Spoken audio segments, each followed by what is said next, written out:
그냥 그대로 적어놓고 앞으로 차례대로 배울 거니까 하나하나 설명하면서 정리해 나갈게요.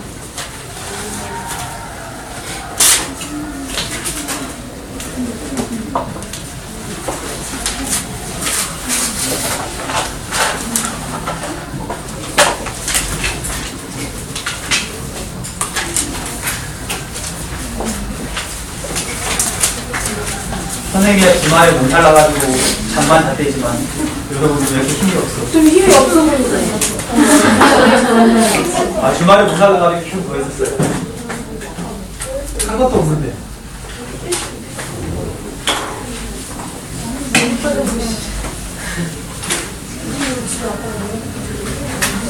자, 그래서 기후 가운데 첫 번째 기후 요소하고 기후 요인 그거 한번 정리해 볼게요.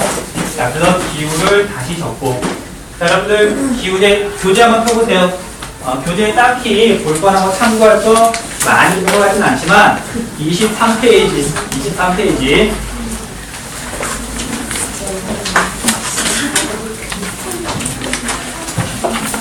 자, 여러분들 일단 용어 먼저 정리할게요. 기상하고 기후하고 일단 구분을 할게요. 우리가 기상청은 있고 기후청은 없죠. 그 기상과 기후가 어떻게 다른지. 자, 기상의 다른 말이 뭐냐면 얘를 날씨라고 해요. 날씨하고 기후하고는 어떻게 다른지. 자, 그럼 얘네들 공통점이 뭐예요? 첫 번째 공통점. 날씨와 기후의 공통점. 공통점. 자, 얘네들의 공통점은 뭐냐면, 대기의 상태를 나타내는 개념이에요. 공기 중에 뭐 구름이 많냐, 비가 오냐, 안개가 끼어있냐, 그런 상태를 나타내는 말인데, 차이점은, 자, 기상은 보통 단위가, 시간 단위가 하루 정도 되죠. 우리가 기상청 하는 일은 물론 장기 예보도 하지만, 그날 날씨를 알려주잖아요. 그래서 되게 짧은 기간의 대기 상태. 자, 비해서 기후는 굉장히 오랜 기간, 보통 30년 정도 평균을 내서 그 지역의 대기 상태를 말해요. 자, 우리나라를 보면 한여름에는 완전히 열대기후죠. 한겨울에는 완전히 한대기후란 말이에요. 그런데 그걸 갖다가 우리나라는 평균을 내가지고 온대기후라고 말하잖아요. 그치? 자, 그래서 일단 용어니까 다음 거니까 구분해주세요. 기상과 기후는 조금 다르다. 참고로 우리나라 기상청이 어딘 줄 알아요? 기상청. 어딘가 있을 거 아니야? 그럼 여러분들은 날씨 볼 때, 그러니까 일기예보를 볼 때 보통 서울 날씨 참고하죠. 그래서 서울도 보면 지역이 되게 많단 말이에요. 자, 예를 들면 여러분 서울대는 관악산 중턱에 있는 거 알고 있죠? 몰라? 관악산 자락에 있는 건 알고 있잖아. 관악산 옆에 있는 건 알고 있잖아. 그래서 선생님이 그 학교를 다니던 사범대 같은 경우에는 도덕상 꼭대기 높이 정도 같아요. 해발 수가. 그래서 아무래도 이런 평지하고 좀 기후가 달라요. 자, 그래서 기상청이 만약에 그렇게 좀 높은 곳에 있다. 그럼 우리가 보는 거랑 우리가 느끼는 거랑 좀 다를 수가 있잖아요. 그냥 상식이야, 상식. 그래서 여러분들, 우리가 보는 일기예보 서울 날씨는 저기 신림동에 있는 보라매공원 있죠. 그 안에 기상청이 있어요. 거기 날씨 기준이에요. 그 재밌는 게 뭐냐면, 여러분 열사면상 알고 있죠? 도시 기온이 주변 지역보다 높잖아. 그래서 겨울철에 일기예보를 보면 서울은 영하 3도쯤 돼요. 근데 아무리 생각해도 광명은 그보다 추운 것 같아.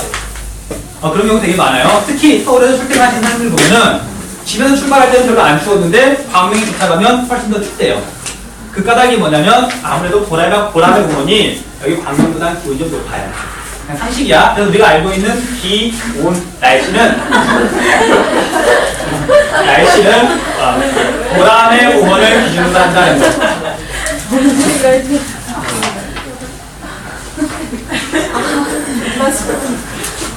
자, 그 다음 아까 말했던 것처럼 이제 기후 요소 한번 볼게요.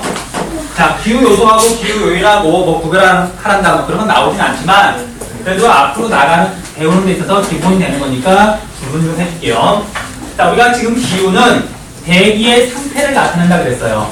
그래서 우리가 듣는 단어들 또는 개념들 중에 대기의 상태를 나타내는 지표들이 있어요. 기후는 어떠냐? 뭐 비는 얼마나 내리느냐, 뭐 안개는 얼마나 끼느냐, 뭐 이슬은 어떻게 되느냐. 그렇게 대기를 구성하는 요소를 갖다가 구성 성분을 우리가 기후 요소라고 하더라. 그래서 대표적으로 아까 말했던 것처럼 기온이 있어요. 대기 온도, 그 다음 대기의 수증기 상태, 그래서 비가 또는 눈이 얼마나 내리느냐, 그 다음 공기가 얼마나 이동을 하느냐, 바람 같은 것들이 있고, 이슬, 또 뭐 구름 양, 분량이라고 그러죠. 일사량, 그런 것들이 바로 기후 요소에 들어가요. 대기의 상태를 나타내는 지표.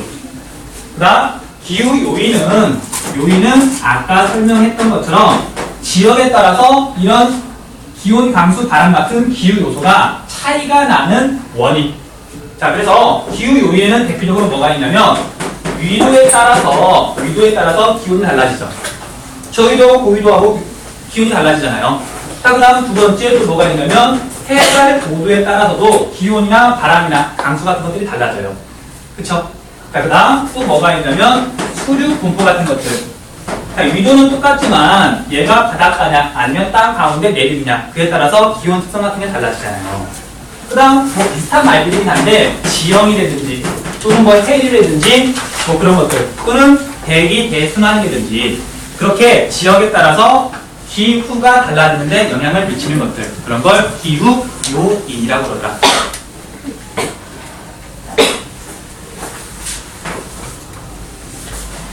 자, 그래서 앞으로 배울 내용들이 어떻게 구성이 되냐면, 자, 이런 위도에 따라서 기온이나 강수가 어떻게 달라지는지 원인과 결과가 있잖아요. 그걸 연결시켜서 자꾸만 알아봐야 돼요.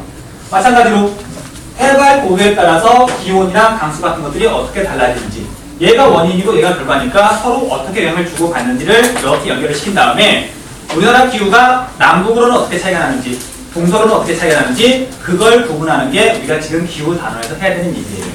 오케이? 자, 그래서 기후 요인과 기후 요소의 관계 간단히 정리해 주세요. 기후 요인이랑 기후 인자랑 똑같은 거예요? 기후 요인이랑 기후 인자. 기후 인자라는 말이 뭐야? 인자. 여기요. 우리 선생님 뭐라고 알아요? 얘는? 기후 인자. 어디 봅시다. 기후 요소와 기후 인자. 예, 기후 인자가 기후 요인하고 똑같은 말이에요. 기후 요인하고 기후 인자하고 똑같은 말. 근데 요즘은 문제에서 기후 인자라는 말은 거의 안 써요. 나오는 한 번도 본 적이 없는 것 같아요. 기후 요소라고 알았어요. 책을 왜 버려?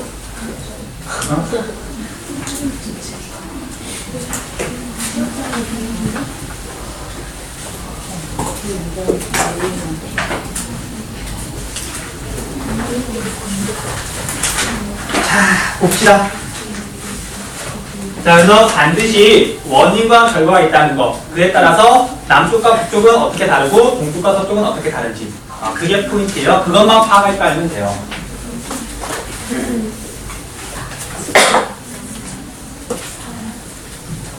자, 그 다음